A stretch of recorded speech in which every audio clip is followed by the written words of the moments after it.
এই দেখো আজকে বানাতে চলেছি পটল চিংড়ি আলু দিয়ে তরকারি। তার জন্য আমি পটল এইভাবে ডুমো ডুমো কেটে নিয়েছি। 500 পটল নিয়েছি, হলুদ আর নুন দিয়ে মেখে রেখেছি। আলু দুটো নিয়েছি, ডুমো ডুমো করে কেটে রেখেছি। এর মধ্যে হলুদ আর নুন দিয়ে ফ্রাই করে নেব। এইখানে রয়েছে চিংড়ি পরিষ্কার করে ধুয়ে নেওয়া হয়েছে। দুটো কাঁচা লঙ্কা চিড়ে রেখেছি, একটা গোটা পেঁয়াজ কেটে নিয়েছি। আর মশলার মধ্যে যাবে হলুদ, লঙ্কা গুঁড়ো, এই ধনে গুঁড়ো আর জিরে গুঁড়ো। আর এখানে আমি দেখো একটা টমেটোর পেস্ট আমি করে নিয়েছি। আর লাগবে চারমগজ আর এই দই, এই দুটো মিলিয়ে একটা ফাইন পেস্ট করে নেব। এটা ঘরে বানানো দই, তাই এই দই আর চারমগজ মিলিয়ে একটা পেস্ট করে নিচ্ছি। এই রিফাইন তেল কড়াইতে দিয়ে দিয়েছি 3 টেবিল চামচ। তেল গরম হয়ে গেলে এই পটল দিয়ে দেবো, এটাকে ভালো করে ফ্রাই করে নেব।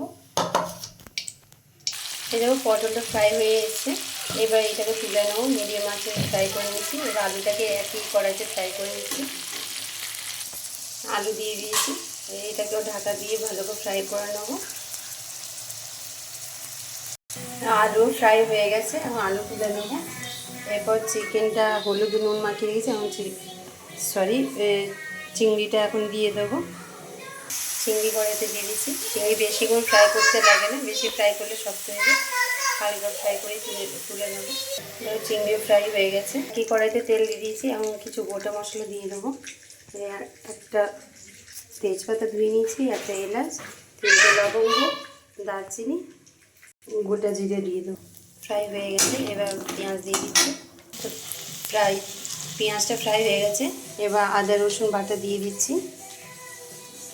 এবার আদা পেঁয়াজ সব একসাথে মিশিয়ে ভালো করে ফ্রাই করে নিয়েছি। এখন মশলাগুলো এক এক দিয়ে দেবো। আমি 1 টেবিল স্পুন লঙ্কা গুঁড়ো, 1 স্পুন হলুদ গুঁড়ো, 1.5 স্পুন জিরে গুঁড়ো আর 2 স্পুন আমি ধনে গুঁড়ো দিয়ে ফ্রাই করে নিয়েছি। এবার পেস্ট করে রাখা টমেটো পিউরিটা দিয়ে দেবো। আর টমেটোটা পাকানোর জন্য সামান্য লবণ দিয়ে দিচ্ছি। আগে লবণ দিয়েছি পটল আলু সব কিছু ফ্রাইতে, তো সেই বুঝে স্বাদ অনুসারে লবণ দিয়ে দেবো। এখন মশলা ফ্রাই হয়ে গেছে, এইবার এর মধ্যে পটল আলুটা দিয়ে দেবো। এখন পটল আলু দিয়ে এখন ভালো করে মাখা করে ভেজে নেবো। অন্যদিকে আমি পেস্ট বানিয়ে নিই। এই স্পুনে আমি 2 চামচ চারমগজ আর 3 চামচ আমি দই নিয়ে পেস্ট করে নিচ্ছি। আলু পটল ফ্রাই হয়ে গেছিলো, এবার ওই পেস্ট দিয়ে দিলাম, দই আর চারমগজে। এখন ভালো করে মাখা করে আরও 4-5 মিনিট ফ্রাই করে নেব।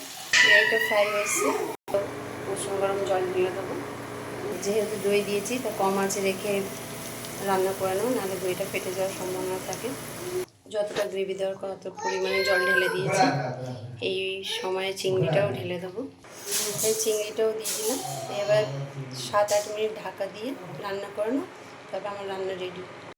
রান্না অলমোস্ট হয়ে এসে এই মুহূর্তে দিয়ে দেবো গরম মশলা আর চেরা কাঁচা লঙ্কা দুটো দিয়ে 2-3 মিনিট আরও ফুটিয়ে রান্না করে নেবো। রান্না কমপ্লিট।